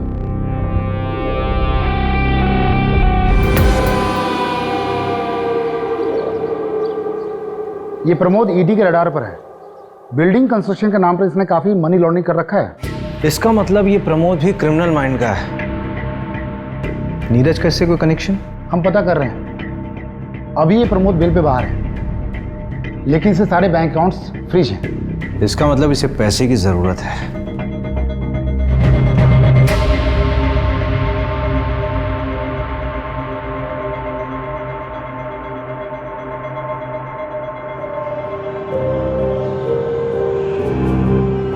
क्या हुआ?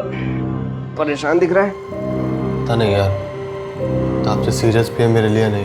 जितना उसके बारे में बताया है उसको अपनी ज़िंदगी अपने हिसाब से जीने दे। अगर आज सीरियस नहीं भी है तो आगे हो जाएगी, पर हाँ उसकी ज़रूरतों का ख्याल रखते रहना। ज़रूरत है, वही तो ख़त्म नहीं होती उसकी।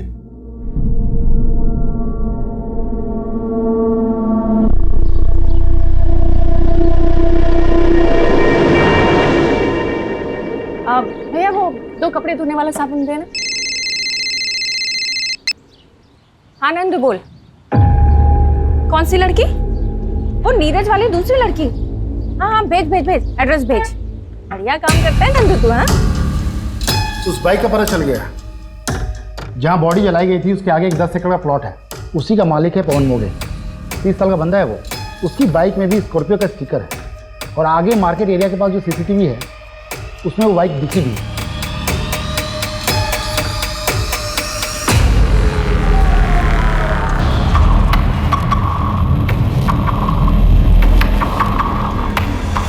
ये फुटेज आपको जब नीरज का कॉल आया था उसके 1 घंटे बाद का है।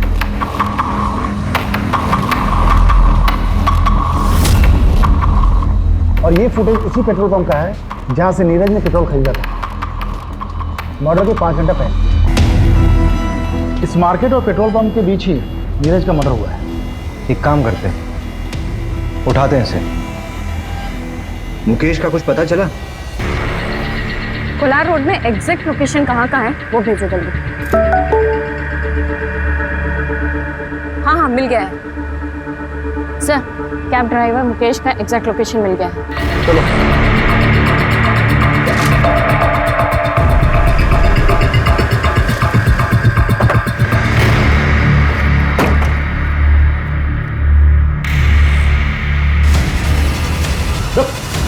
कहाँ भाग रहा है?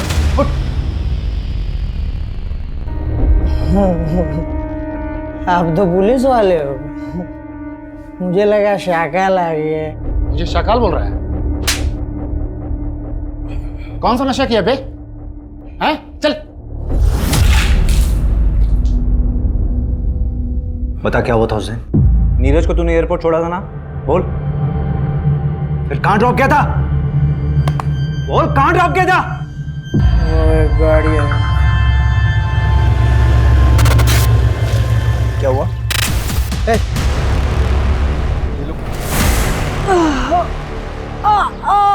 तुझे क्या लगता है कि अपने ये जख्म दिखाकर खुद को इनोसेंट साबित कर लेगा? चलिए बता कि किडनैपर्स दिखते कैसे थे?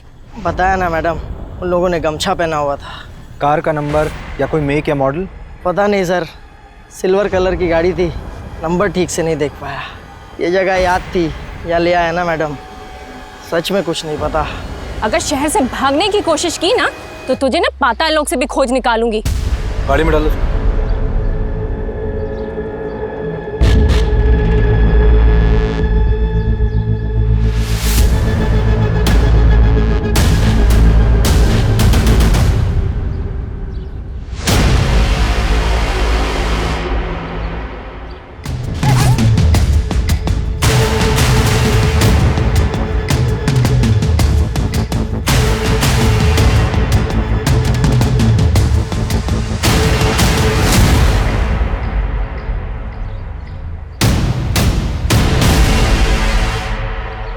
मर्डर इसी रोड पे 5-6 किलोमीटर आगे हुआ है, तो उसे बंद करके यहीं आसपास कहीं रखा होगा।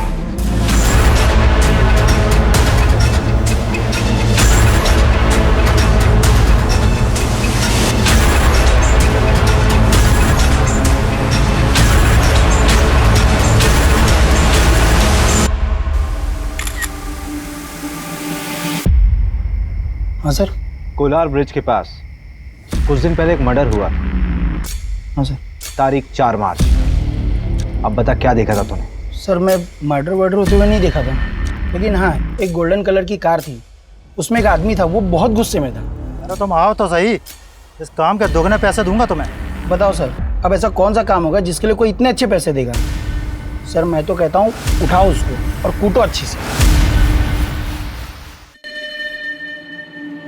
मैडम क्यों टाइम वेस्ट करवा रही हो? जो सब पूछा था सब बता तो दिया है। इलीगल है ये सब।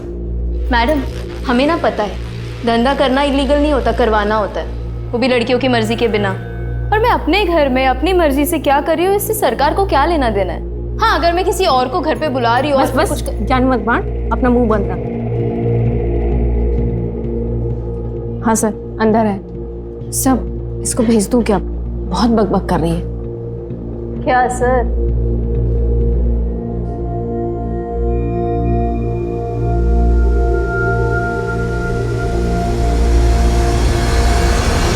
मैं किसी रूपा को नहीं जानती।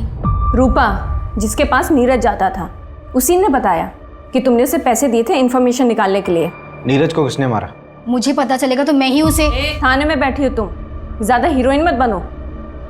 तो तुम्हें नहीं मालूम कि ये सब किसने किया है? इतने आशिक हैं उस तापसी के कि किसी एक ने मेरी नीरज से बदला ले लिया होगा। मैंने नीरज को पहले ही तापसी की असलियत बताई थी, पर फिर भी सगाई के लिए रेडी हो गया।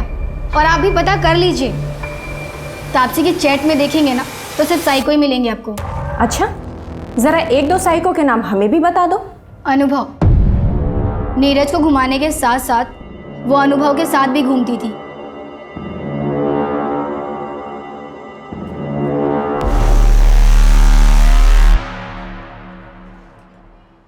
सर उसे तो आपने जाने दिया, मैं भी चली जाऊं? हाँ जाओ जाओ, किसने रोका? पक्का चली जाऊं? हाँ जाओ जाओ।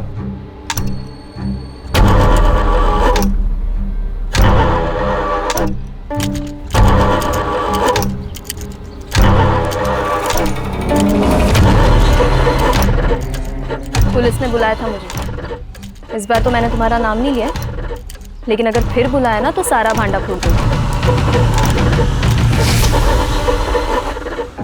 2 दिन पहले पवन ने अपनी जमीन का प्रॉपर्टी टैक्स भरा है, 10,000 रुपये। नीरज के पास भी कैश था, राइट? हाँ, लेकिन ये पैसे उसने अपने ससुर से लिए थे। बंदा लुक्खा है। चचेरे भाई की ज़मीन थी, एक एक्सीडेंट में उसकी मौत हो गई, उसके बाद वो ज़मीन उसके नाम हो गई। लेकिन लोकल पुलिस को शक है कि ये एक्सीडेंट नहीं था, मर्डर था। लेकिन ये केस भी अब क्लोज हो चुका है।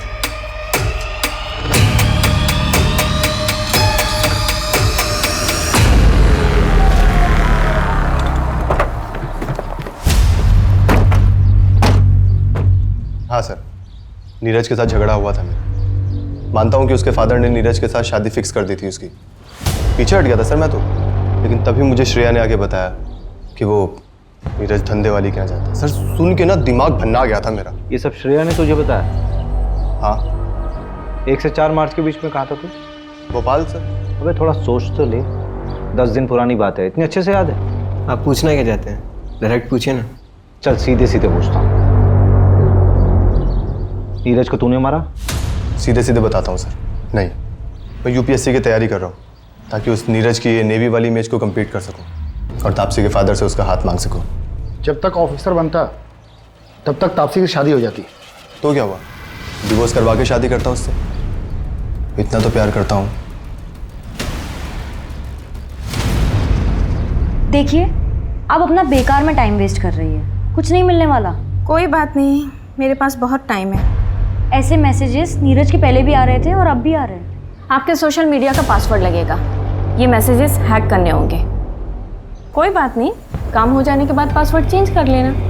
031995।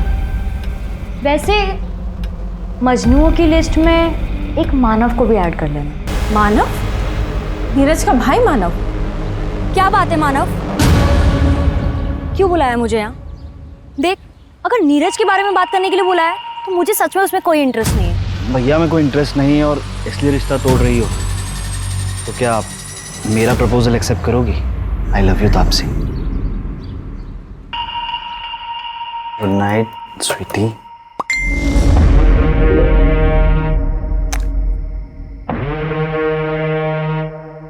खूबसूरत है ना? बहुत। भाभी बहुत खूबसूरत है।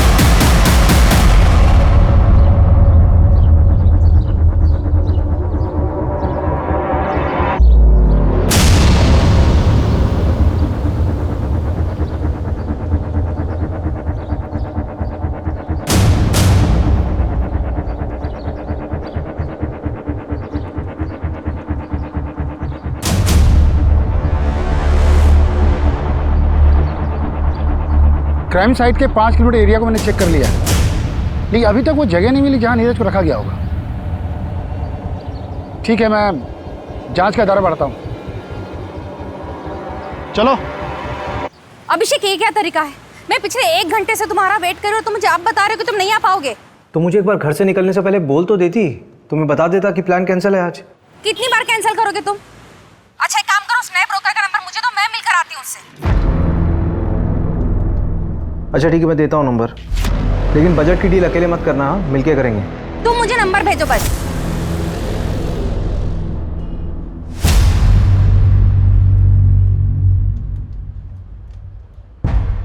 मंजू, ये विजिटिंग कार्ड मुझे किडनैपिंग साइट पे मिले थे,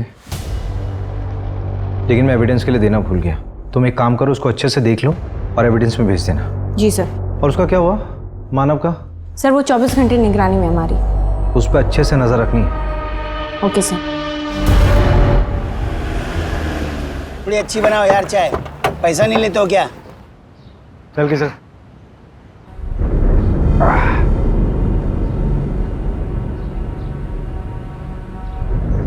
10,000 कहाँ से आए तेरे पास? कौन से 10,000 सर? जो प्रॉपर्टी का टैक्स दिया था तुमने, वो भी कैश में? वो तो एक दोस्त से उधार लिया था। दोस्त से उधार लिया था? चल नाम नंबर बता दोस्त का। साहब नंबर तो नहीं पता है। अरे अभी क्या कर रहा है, लगा क्या?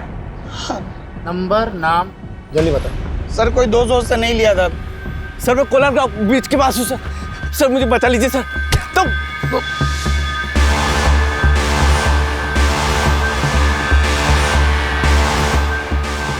सुनो, तुम 2 मिनट को मैं आया।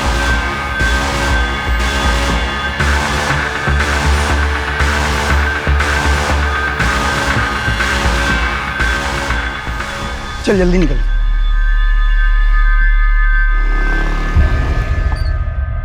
तूने उसकी मदद नहीं की? साहब उस दिन लड़की थी साथ में मेरी गर्लफ्रेंड है वो।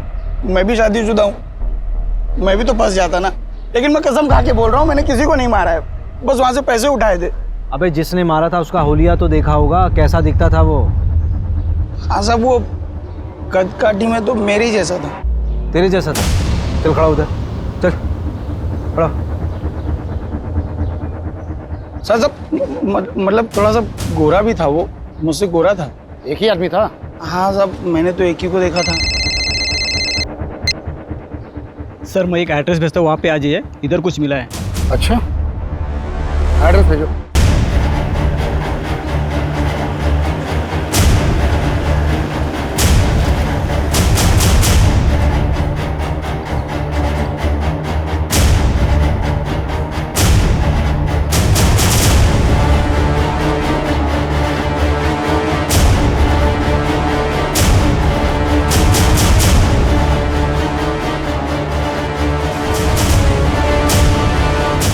रवि, हाँ, ये वही जगह लग रही है जहाँ पर नीरज को 3 दिन के लिए बांध कर रखा गया होगा।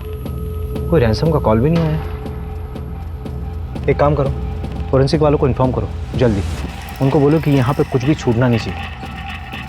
ये प्रॉपर्टी किसके नाम पर है? पता करता हूँ मैंने इंटेलिजेंस ब्यूरो से बात करने की कोशिश की। नीरज का केस शेयर किया? हाँ, मैंने केस फाइल भेज दिया है। होपफुली उन्होंने जांच शुरू कर दी होगी। सर, वो जो आपने एविडेंस दिया था ना, उसमें सर्जिकल इंस्ट्रूमेंट बेचने वाले का विजिटिंग कार्ड था। मैंने उसके क्लाइंट की लिस्ट मंगाई थी, ये रही। सर, वो जो 11 नंबर पर क्लाइंट है ना, उसका नाम पढ़िए आप।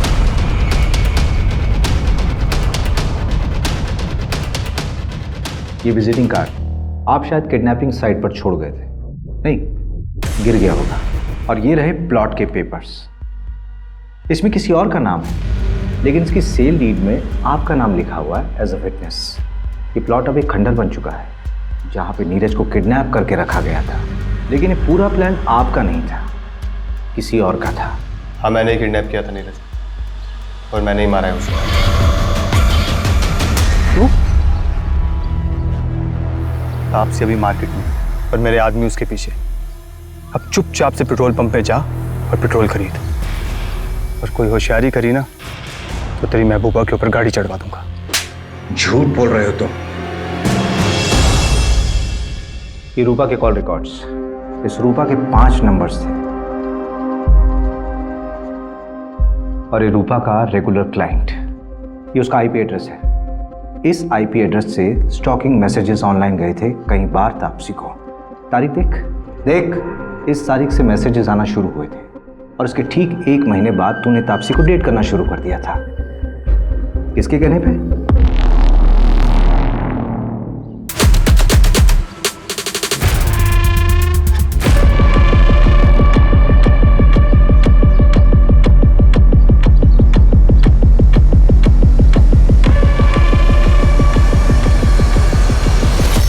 कहाँ तुम लोग? अरे नीरज भाग गया, सब कुछ गड़बड़ हो गया। जितना जल्दी हो सके उतना जल्दी कोलार गांव के जंगलों में पहुंचो। बोरा, पकड़ पकड़ पकड़। कहाँ से चल रही है? पर बेहोश है अभी। तो जला डालते इसे। वैसे भी कोई काम का तो है नहीं है, मार डालते इसको। जो प्लान था वही रहेगा, बस इतना चेंज है कि अब ये मरेगा।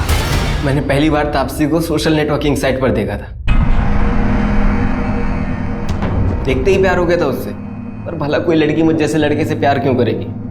तो मैंने अनुभव को सिखाया कैसे उसका दिल जीतना है। अनुभव के जरिए तो मैं तापसी के प्यार के साथ जी रहा था, इसी के साथ शेयर कर सकता था। लेकिन वो नीरज, वो मेरी तापसी को छूता था, पीछे पड़ा था उसको। शायद शादी भी हो गई होती उनकी, घर वाले मान गए थे।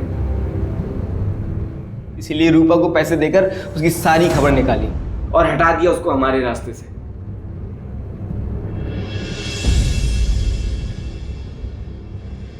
मंजू, चार्जशीट फाइल करो। स्टेटमेंट मिल गया मुझे। ये पवन और प्रमोद को उठाओ, झूठ बोला था इन्होंने पुलिस से। ओके साहब। ए रवि, तू मोबाइल में बार बार क्या देखता रहता है? वो प्रमोशन की लिस्ट अपलोड होने वाली थी ना, अभी तक हुई नहीं। अरे हो जाएगी यार, पहले ऋषभ का अरेंजमेंट कर। फिजिकली चैलेंज है, यहाँ नहीं रह सकता।